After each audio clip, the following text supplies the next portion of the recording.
The conspiracy theory was that Zoya Akhtar has rigged the entire beef in order to promote hip hop in India. वे और रफ्तार के बीच में एक beef है, possibility है कि वो फेक है।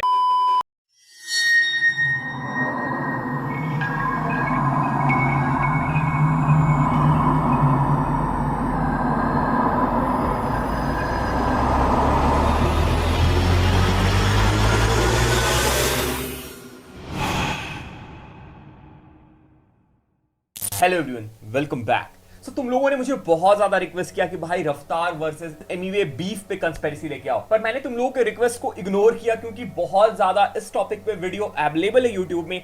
फिंग ने वीडियो बना रखा है, वेदांत ने वीडियो बना रखा है और मेरे पास कुछ एक्स्ट्रा बोलने को था नहीं इस टॉपिक पे, इसलिए मैं इस टॉपिक को इग्नोर कर रहा था। पर कल रात को मैंने इस टॉपिक पे थोड़ा रिसर्च किया और मुझे कुछ ऐसा मिला कि आज मैं इस टॉपिक पे वीडियो बनाने पे मजबूर हो गया।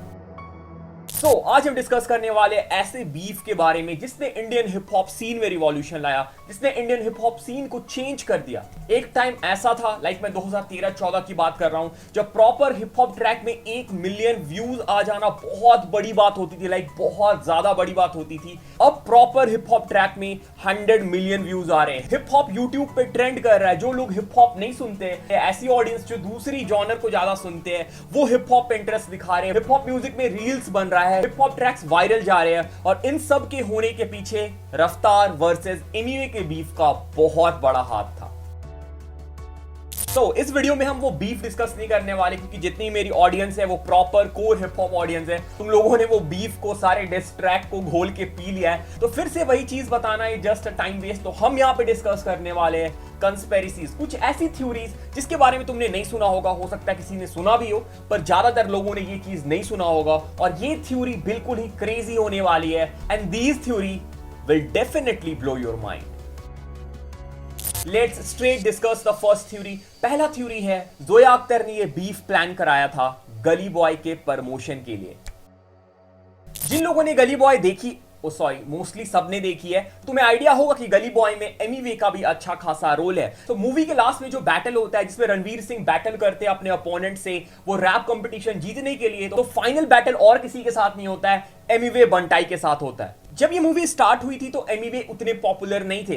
एमीवे के अराउंड 5 लाख सब्सक्राइबर थे और मोस्टली एमीवे को वही लोग जानते थे जो हिप हॉप को फॉलो करते हैं, जो रैप म्यूजिक ज्यादा सुनते हैं। पर जोया अख्तर का ये मूवी था, ये सिर्फ रैप ऑडियंस के लिए नहीं था। अगर सिर्फ ये मूवी रैप ऑडियंस देखती या हिप हॉप ऑडियंस देखती तो ये मूवी इतना कमा ही नहीं पाती जितना गली बॉय ने वर्ल्ड वाइड टोटल कलेक्शन किया है।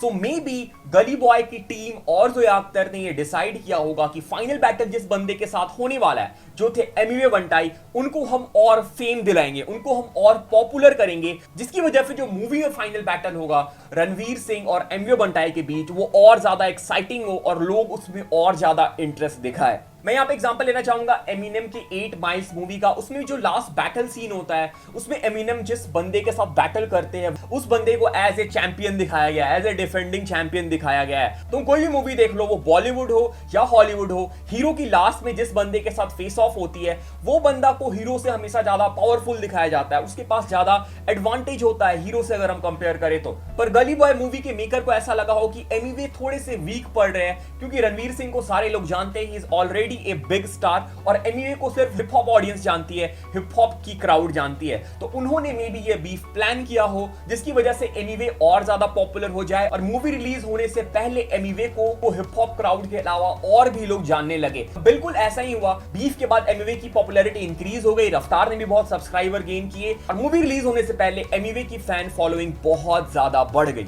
और तुमने एक चीज और नोटिस किया होगा कि बीफ में गली बॉय मूवी का नाम बहुत बार मेंशन किया गया था। ये भी पॉसिबल है कि गली बॉय की टीम ने रैपर्स को बोला होगा, रफ्तार को और एमीवे को, तुम्हें इस मूवी का नाम यूज करना है, जिसकी वजह से मूवी का प्रमोशन हो और मूवी अच्छा परफॉर्म कर पाए। अगली थ्योरी में जाने से पहले मैं बता देता हूं कि इस चीज को ज्यादा सीरियस मत लेना, ये सिर्फ एक थ्योरी है, फैक्ट नहीं है। तो कुछ बंदे कमेंट में आ जाएंगे बोलने, भाई तुम्हारे पास कुछ प्रूफ नहीं है, कुछ रिसर्च नहीं है, तो ये बकवास क्यों कर रहे हो। तो मैं पहले बोल दे रहा हूं, this is not fact, this is conspiracy theory. Okay, coming to the second theory. जो सेकेंड थ्योरी है वो फर्स्ट थ्योरी से बहुत ज्यादा इंटरकनेक्टेड है। तो जितने भी लोग अभी ये वीडियो देख रहे हो, तुम लोग में से बहुत सारे लोगों ने फर्स्ट थ्योरी से एग्री नहीं किया होगा। तुम सोच रहे हो कि भाई क्या बकवास कर रहा है। तो ये थ्योरी तुम्हारे लिए, अगर तुम्हें लगता है कि फर्स्ट थ्योरी गलत है, तो ये थ्योरी तुम्हें 100% सही लगेगा।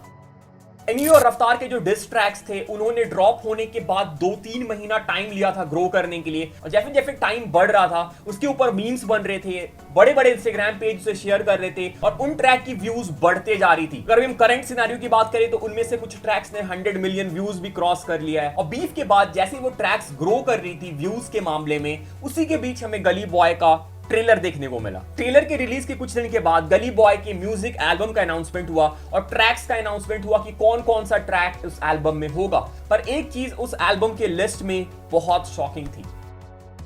जैसे मैंने फर्स्ट थ्योरी में बताया था, एमिवे का बहुत इंपॉर्टेंट रोल था मूवी में, पर अभी भी अगर तुम स्पॉटिफाई या जियो साउंड में जाके सर्च करोगे गली बॉय का म्यूजिक एल्बम में एमिवे का कहीं पे नाम नहीं है। जहां तक कि एमिवे ने लास्ट ट्रैक परफॉर्म किया था जो कि बहुत इंपॉर्टेंट ट्रैक था, जो कि फाइनल बैटल का ट्रैक था। रणवीर सिंह ने अपना टाइम आएगा परफॉर्म किया था और एमिवे ने परफॉर्म किया था कड़क बन, जो कि एमिवे का खुद का ट्रैक है जो पहले रिलीज हो चुका है। और मैं एक चीज देख के बहुत सरप्राइज हुआ कि वो गाना कड़क बन गली बॉय के एल्बम में कहीं पे नहीं था, ना ही गली बॉय के एल्बम प्लेलिस्ट में, ना ही एल्बम के आर्टिस्ट के सेक्शन में एमिवे का नाम था, which was completely shocking.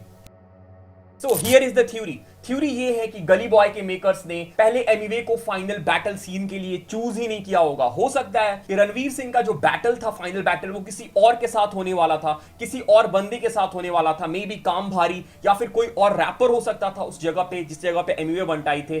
पर after seeing the popularity of Emiway Bantai, ये देखने के बाद कि डिस के बाद एमिवे बंटाई बहुत ज्यादा राइज कर रहे हैं और एमिवे बंटाई मूवी में पहले से अवेलेबल थे, उनके पास उनके कट्स थे, उनके पास उनके वीडियोस थे, और जब ट्रेलर रिलीज होता है और एल्बम रिलीज होता है उस समय वीडियो एडिटिंग का काम चलता रहता है। ट्रेलर रिलीज से लेके कि मूवी रिलीज तक जो बिहाइंड का जितना भी काम है, जैसे एडिटिंग हो गया, ऑडियो डबिंग हो गया, ये सब चलता रहता है। तो मे बी ये पॉसिबिलिटी है कि एमिवे के पॉपुलैरिटी को देखने के बाद उन्होंने बाद में ये डिसाइड किया हो कि हम लास्ट बैटल किसी और के साथ नहीं, एमिवे बंटाई के साथ कराएंगे। और इसलिए एमिवे का गाना ना ही एल्बम में था, क्योंकि एल्बम रिलीज हो चुका था, एल्बम की लिस्ट आ गई थी। उसके बाद मे बी टीम ने डिसाइड किया हुआ कि एमिवे बंटाई को लास्ट स्क्रीन देंगे, क्योंकि अभी उसकी पॉपुलैरिटी बहुत ज्यादा बढ़ गई है और इसकी वजह से उन्हें मूवी में हेल्प मिलेगा। और सेम चीज हुई, एमिवे बंटाई को लास्ट में देख के लोग बहुत ज्यादा खुश हुए और उस समय एमिवे पॉपुलर भी हो गए थे, हर जगह एमिवे का नाम था और उससे मूवी को बहुत ज्यादा फायदा हुआ।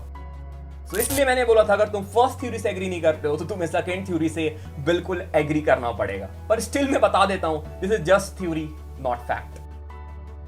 Moving to the third and the most common theory. हो सकता है इस थ्योरी को सुनने के लिए बहुत लोगों ने इस वीडियो पे क्लिक किया होगा, जो है the beef between Raftaar and Emiway was fake. Okay, so Raftaar और एमिवे के बीफ के बाद हम लोगों ने बहुत सारे बीफ देखे डीएचएच में। मुफाड़ और कृष्णा का बीफ, कृष्णा और एमिवे का बीफ, जहां मोस्टली वो एक तरफा बीफ था पर still it was a beef. Young stunners चेनके का बीफ और बहुत सारे बीफ ऐसे हुए हैं। लेकिन अगर हम उस बीफ को कंपेयर करें एमिवे और रफ्तार के बीफ में, तो हमें एक बहुत ही स्ट्रेंज चीज दिखेगी कि एमिवे और रफ्तार के बीफ में ब्रूटैलिटी मिसिंग थी। नो डाउट कि दोनों के ट्रैक, रफ्तार और एमिवे के ट्रैक बहुत ज्यादा एंटरटेनिंग थे, पर जब मैं अब उन ट्रैक्स को दोबारा सुनता हूं तो ऐसा लगता है कि घर में कोई बड़ा भाई और छोटा भाई लड़ाई कर रहा है and they are not going all out to each other. वो ब्रूटल नहीं हो रहे हैं, वो अपने आप को रोक रहे हैं कि मुझे एक लिमिट में रह के डिस करना है, वो लिमिट मुझे क्रॉस नहीं करनी है। यहाँ पे एक और पॉसिबिलिटी है, जैसे डिवाइन और एमिवे का बीफ हुआ था तो डिवाइन और एमिवे ने आपस में बात करी थी, फोन कॉल में या टेक्स्ट में बात करी थी और उसको सेटल कर लिया था। फोन पे बात करने के बाद मुझे लगा कि हाँ मुझे मिसअंडरस्टैंडिंग हो गई थी और ये चीज सही नहीं थी। सेम चीज हुआ होगा जब एमिवे ने ड्रॉप किया समझ में आया क्या, क्योंकि मुझे जितना मैं रफ्तार को जानता हूं, रफ्तार ने जरूर कांटेक्ट किया होगा एमिवे बंटाई को या फिर टेक्स्ट किया होगा कि भाई क्या सीन है, क्या मिसअंडरस्टैंडिंग हुई, तुमने क्यों डिस्ट्रैक्ट निकाला। और बहुत ज्यादा चांसेस है कि उन दोनों की वहां पे बात सेटल हो गई होगी, क्योंकि एमिवे ने डिवाइन के साथ तो ये चीज सेटल कर ली थी, तो हो सकता है कि रफ्तार के साथ भी एमिवे की बात हुई होगी और उनकी वहां पे चीजें सेटल हो गई होगी और रफ्तार और एमिवे ने मे भी प्लान करके पूरी प्लॉटिंग के साथ उसके बाद ये डिस को प्लान किया होगा। पता है ये बहुत वियर्ड साउंड कर रहा है, पर ज्यादा सीरियस मत लो इसको, this is just a theory. I am glad कि ये बीफ हुआ और इस बीफ की वजह से हिप हॉप सीन राइज हुआ इंडिया में। एमिवे को लाइमलाइट मिली, रफ्तार को लाइमलाइट मिली and it was a win win situation for everyone. Now, coming to the fourth theory. Fourth theory ये है कि the beef between रफ्तार and Emiway is still going on. देखो, बीफ और डिस में डिफरेंस होता है। डिस होता है किसी को डिसरिस्पेक्ट करना, ट्रैक में किसी के लिए डिसरिस्पेक्टफुल बातें कर देना। Beef is like full on दुश्मनी वाला सीन कि भाई मुझे उस बंदे के साथ बीफ है तो मैं उसका अब चेहरा भी नहीं देखूंगा। We have the beef till the end. और मुझे पता नहीं ऐसा क्यों फील होता है। रफ्तार भी लाइव में बहुत बार बोलते हैं कि I don't have anything for Emiway now, Emiway भी बोलते हैं कि I don't have anything for Raftaar now, पर मुझे लगता है कि still they have something to से।